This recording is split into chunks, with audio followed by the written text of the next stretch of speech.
Jesus' temptations in the desert outlined the three false identities or false selves that Satan offers each one of us. And they show us the choices we too must make to remain faithful to our God-given unique life and identity. At the baptism, we are given a picture of Jesus' understanding of who He is. This is my Son, the beloved, with whom I am well pleased. Phrased another ways, you are lovable, you are good as my beloved.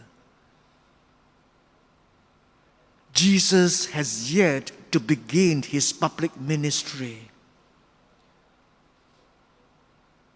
Nonetheless, He receives an experiential affirmation that He is deeply loved by His Heavenly Father for who He is as His beloved Son. And this love is the foundation of His self-understanding and the root source of how He feels about Himself and His future ministry. For us, only faith and trust in God's total and unconditional love as His beloved children will enable us to surrender to God's will, especially when it seems so contrary to what we can see and feel about ourselves. That we are deeply loved. We are a treasure. Three powerful temptations, however, threaten us, and each in its own way screams, God's love for you will never be enough. You are not lovable. You are not good enough. You need to prove yourself. First temptation, I and what I do. Performance, achievements, performance, success. The devil said to Jesus, if you are the Son of God, tell these stones to become bread. Jesus had apparently done nothing for 30 years yet. He is only beginning His ministry. Has not accomplished anything. Nobody believed in Him yet. So what contribution has He made to the world? So our culture asks the same question, what have you accomplished? How have you demonstrated your usefulness? What do you do?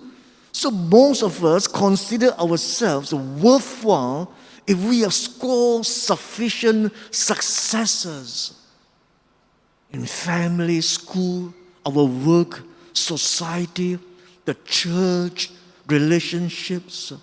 So earthly success easily tempts us to find our worth and value outside of God's unconditional love for us as His beloved children.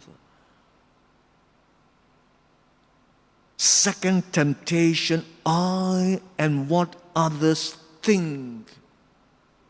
It's popularity. It's a temptation to do something spectacular, something that can win us great applause, admiration.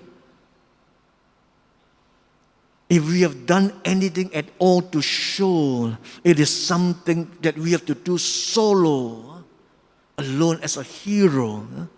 We seek popularity. It's a very subtle and powerful temptation to use God, to use work and ministry as an instrument to build up our own self-image. So sisters and brothers, we are all addicted to what others think. Satan invited Jesus to throw himself down from the highest spot of the temple so the people might believe in him. So at this point, people did not think anything or highly of Jesus. He was in fact still invisible. How could he think he had worth and value? So for us, our self-image soars, goes up with a compliment, a praise from people or praise from the parishioner. And we are devastated by certain negative comments or criticism. So it depends a lot on what people think of us, what people say of us. But what is most important is what God thinks of us, not what people think. We are what we are. We are who we are in the eyes of God. Nothing more, nothing less. Third temptation, I am what I have. Possessions. Jesus was taken to see all the magnificence and power of the earth. The devil basically said to him, look around you at what everyone else has.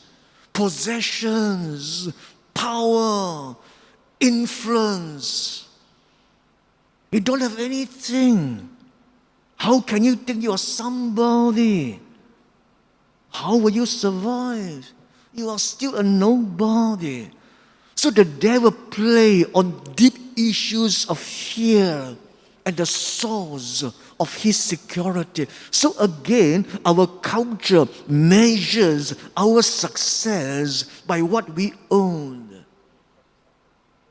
In the business world, marketers spend millions and millions seducing us to believe that we need to have this, we need to have that, and our very identities depend on it, on what we possess.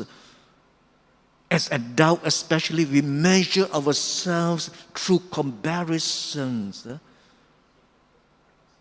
So, who has more money, who has the best education, the most talents, titles, awards, etc. So we are afflicted by envy, by not possessing enough, by not possessing what other people possess. So only possessions and applause from other people are sufficient for security and self-esteem. There is a play titled Murder in the Cathedral.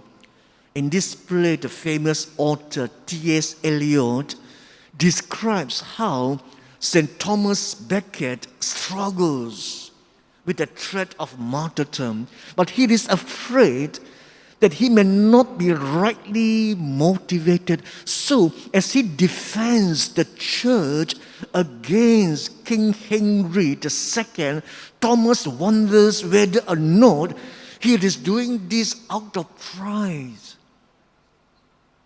And he says, nothing would be more tragic than to do the right thing for the wrong reasons, to do what is noble for reasons of vanity, vainglory. If you remember the gospel reading for Ash Wednesday, how Jesus warns his disciples and warns us to do the right thing, doing the right thing for the wrong motivations. So be careful when you pray, when you give alms, when you fast. Be careful of the right motivation. So these three temptations that threatens our true and deepest identity, our inner freedom, peace and joy as His beloved children are very subtle and powerful that permeates us in everything we do because it's hidden from our consciousness. Each in its own way screams, you are not lovable, you are not good enough.